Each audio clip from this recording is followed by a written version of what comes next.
My name is Cora and welcome to Craftopia, where we are creating a safe space for artists and crafters of all ages and experience levels to learn, create, explore, and grow. I'd like to invite you to check out our website at www.crafttopiawa.com, where you can learn more about our organization and vision and see a list of upcoming classes. You can also follow us on social media at CrafttopiaWA. Now, pull up a chair, get comfortable, and let's get crafty. If you're using a kit from Craftopia, then you already have everything you need to make one Suncatcher. So this project does take a little bit of time to dry, so make sure that you plan accordingly, as you'll be making your raindrops one day and then giving it 24 hours before you actually do the final assembly. But it's essentially what you're going to be doing is using your little cloud shape here, and we're going to string down either using the fishing line or the cord, whichever you prefer, these little raindrops that we're going to actually make out of glue. And the fun thing with this is the glue will not only be a little bit see-through through the day, so it will catch the sun and kind of light it up, but it's also glow in the dark. So when it starts to get dark outside, they'll still light up for you. All right, first things first, we need to make our raindrops. Now your kit does have a couple of little raindrop shapes in there. You do not have to make your raindrops this size. This is just to give you an idea of shape. You are more than welcome to just freehand it and have fun. Or you can use that as a template to draw onto your piece of coated plastic as you make your raindrops. It's really up to you how you want to do it. But you definitely do want to do it on some sort of piece of plastic like the one we provided, or even the bag that it came in. You'll also have these teeny weeny little white pieces look like itty bitty straws, and these are just to help you make holes in the top of your raindrop to make it easier to string later. Again, these are completely optional to use. You can actually just make your raindrop, let it dry, and then poke a hole through it with another sharp object, but I did give you these as an option should you want to use them. They provide a little bit more reinforcement, but they can be a little fussy to use. So I'm going to move those out of the way. I'm actually just going to kind of eyeball it today because I'm feeling brave. So I'm putting my little ring right in the center, the top of my raindrop. And then I'm going to use this as a precision tip applicator. The bottles are nice and squishy, but that glue is really thick, so it's going to come out super slow. And that's fine because we actually do want our raindrops to be pretty thin. If you make them too thick, then they get a little curly and they won't keep their nice raindrop shape. You can also make twice as many of them and then double them up if you'd like, but we definitely don't want to make them very thick. So going to get a little squeeze and get this glue flowing hopefully here. Here we go. I'm going to start by doing the outline of my raindrop, and then we'll go back in and fill it up. Once you have the outline, the rest of the glue that you squeeze in will just kind of stay in there. It doesn't spread, so it's pretty good about maintaining its shape.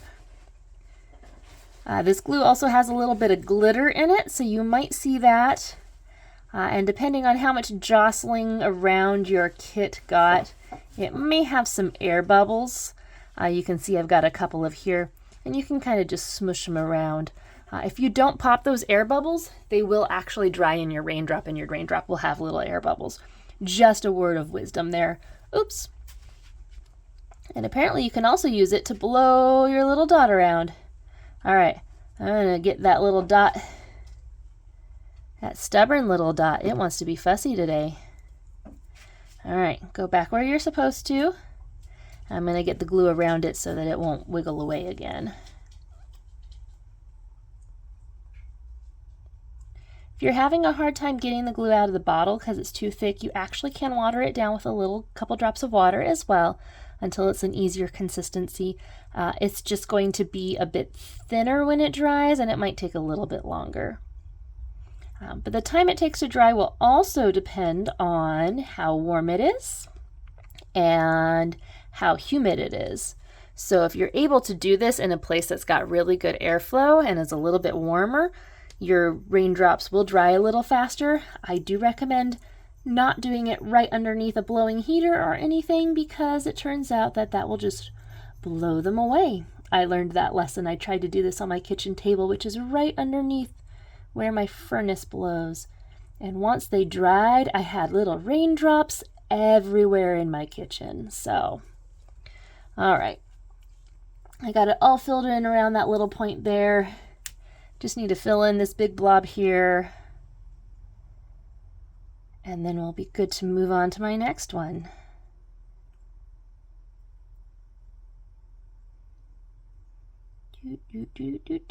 All right, I got some cool swirls in there as well. Let's make sure I don't have any more bubbles. All right, I'm just gonna slide my raindrop from underneath over a little bit so I can make another one. Ta-da! Let's see if I can get that better on camera for you. Come here, little raindrop. Raindrops are hard to get a hold of because they're made from water. All right, I'm going to grab another one of these little pieces, stick it up in the middle towards the top. You don't want to get it too close to the top because obviously you want to be able to go all around it. And here we go, tracing our second one. All right, so I went ahead and make 4 raindrops. I think that's all I'm going to do is just the 4 since I've got 4 holes on the bottom of my cloud. Although I've got plenty of glue left, so I could easily make more. But I've got all 4 of them I made the same size. And then I'm going to go back and I'm actually just going to make these 2 a little bigger because I want a couple of big old fat raindrops hanging down. So to do that, I'm just kind of following the line of the raindrop I already have, and I'm just making it bigger on the bottom. I don't need it any bigger on the top. Then we're going to go in, fill all this little bit in with glue. Ta-da! I'm pretty happy with that. Now we're just going to wait and let them dry for about 24 hours until they are completely dry, and they should just peel right off the paper. But in the meantime, they should be well charged since they've been under my bright light. So let's see if they glow. Oh, I guess it would help if I turn off the other light as well. Let's see. Ooh, aren't those going to be cool when they dry? All right, here we go back in 24 hours to finish this project. Okay, so here we are. It's actually only been about 12 hours, but they look pretty dry. It's probably hard to see, but you can see they're already actually starting to peel themselves up off the plastic. So I'm going to carefully take it off, just make sure, yep, they feel nice and dry on both ends. They did curl a teeny bit on the edges. My room was really cold last night. That probably affected it some. If you were concerned, you can always put something heavy on top to flatten it back down a little bit, but I'm not really worried about it. I still think they look fantastic. So I'm going to peel all of those off the plastic here. Look how thin they are. They're like paper thin. I love it. And we're going to string these onto our little rain cloud. So I'm going to use the fishing line just because I kind of want them to look like they're dangling with nothing holding them up. Fishing line is fun for that, but it can be a little tricky to tie because it is made out of plastic. I think I'm going to alternate. I'm going to go small, big, since I've made my different sizes. Just going to put one of my pieces of fishing line through that hole, and then I'm going to tie a knot up here.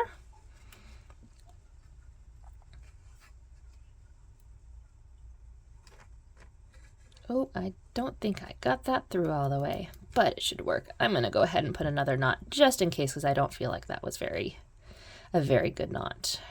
And you can tie any kind of knot you want. You just want to make sure, again, with that fishing line that you pull it really super tight so that it doesn't try to undo itself. And there we go. We got our first little dangly drop. Let's go ahead and get the others tied on. I'm going to do a little one over here.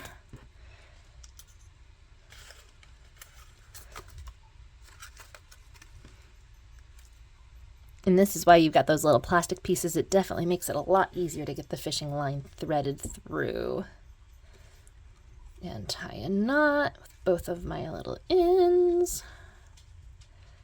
All right, 2 down.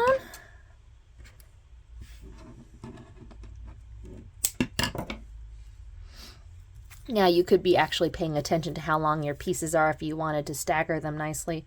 I am feeling haphazard today, so I'm just gonna kind of see where they fall, and I'm sure it will be lovely either way.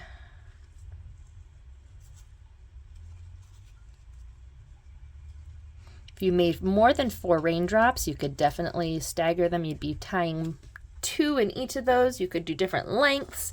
You could actually tie them down from each other if you wanted. There's all sorts of possibilities of how you could make that work. All right, here's my last little raindrop. Oop, this raindrop got a couple bubbles. I'm not sure if you're going to be able to see that. See, there's a bubble right in the middle of it there. It looks cool. I like how that's there. And last knot here, and then we'll just tie our string on the top and it will be ready to hang in our window. Oh, and again, I missed one of my tails. Very easy to do with this fishing line since it's hard to see. So we'll just give it another one. And those got really big, so I'm going to trim those off. I don't want that big a tail sticking out of the top of my knot. And last but not least, here we go. I was planning on using my little piece of cotton twine for up top, but my cat seems to have run off with it in the middle of the night, and I'm not sure where it's at. So I happen to have a lot of fishing line handy. We'll just go ahead and do that. All right, and I want my knots to be up with my cloud because that will actually give my little raindrop hangers a raindrop appearance as well. So I'm going to adjust those through. And probably trim off my edges. One more. There. Yep, I got some big fish line tails, so cut those a little shorter so they're not poking out everywhere. Oh, that one's huge. Ta-da! Alrighty. And there's my little rain cloud with its little raindrops. Move the camera a little so you can see it hanging up here. Ta-da! That's going to look so fun when it's glowing in the dark, and when the sun hits it, those blue little drops should glow like no other. I hope you enjoyed, and we'll see you back soon to craft some more. We hope you had a good time crafting with us today. If you have any questions regarding this project, feel free to leave a comment below or send us an email at info@crafttopiawa.com. And be sure to hit that subscribe button so you won't miss out on any future crafty goodness. Until next time!